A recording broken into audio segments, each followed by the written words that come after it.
ओडिया पुओ YouTube channel रे आपनकु स्वागत। आज मु आपनक पई शिशु दिवस उपलक्षे गोटे सुंदर भाषण नहीं आसीछि।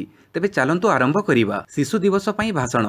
सम्माननीय सभापति महोदय, प्रिय गुरुजी गुरुमा वृंद, मंचासीन अतिथि, उपस्थित भद्रमंडली, मोर प्रिय सहपाठी तथा मोर सानबड़ भाई और भौणी माने, आजिर एही शिशु दिवस अवसर रे मते किछि कहिबार सुजोग मिलिथिबारु मु निजको धन्य मने करूछि एवं मोर श्रेणी शिक्षक मते एही सुजोग देइथिबारु मु तांको धन्यवाद ज्ञापन करूछि। आज हेउछि शिशु दिवस। आज हेउछि भारतर प्रथम प्रधानमंत्री पंडित जवाहरलाल नेहरू जन्मदिन। जवाहर शिशु मानक बहुत भल पाउथिले। से कुनि कुनि पिलामानक भितरे भविष्यतर भारत को देखि पारुथिले। से कहूथिले जदि आमे वर्तमान शिशु मानक उपयुक्त जत्न नहीं तांको उचित मार्ग रे नेबा तेबे आमे एक सुंदर भारतर परिकल्पना करि परिबा।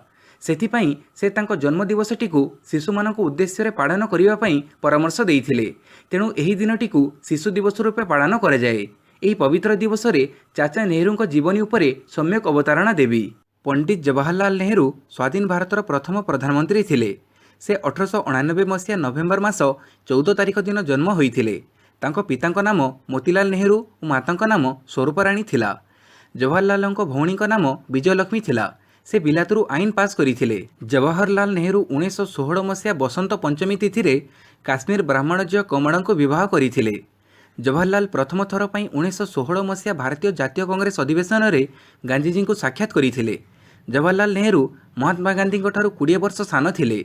से ओकिलाती व्यवसाय छाड़ी पूरापूरी समय देश काम लगेइथिले। 1917 मसीहा नवेम्बर मास 19 तारिख रे जवाहरलाल प्रथम कन्या जन्म होइथिला। कन्याटीर नाम इंदिरा रखा जाइथिला। सेही इंदिरा बड़ होई भारतर प्रधानमंत्री होइथिले।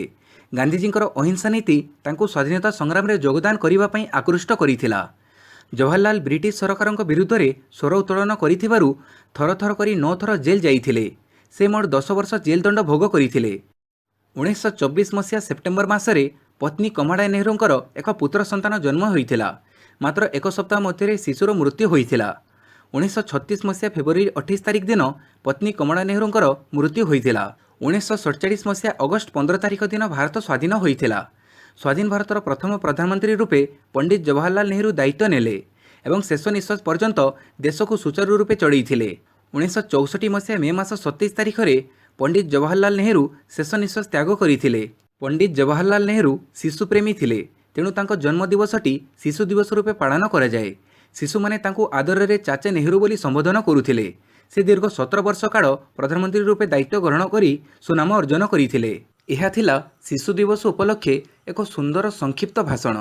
वीडियोटी भल लागिले याकु लाइक करिवे, आपणक सांगमानक सहित शेयर करिवे और एमिति मूल्यवान वीडियो देखिबा पई मोर एही चैनल ओडिया पुओ को सब्सक्राइब करिवे। धन्यवाद।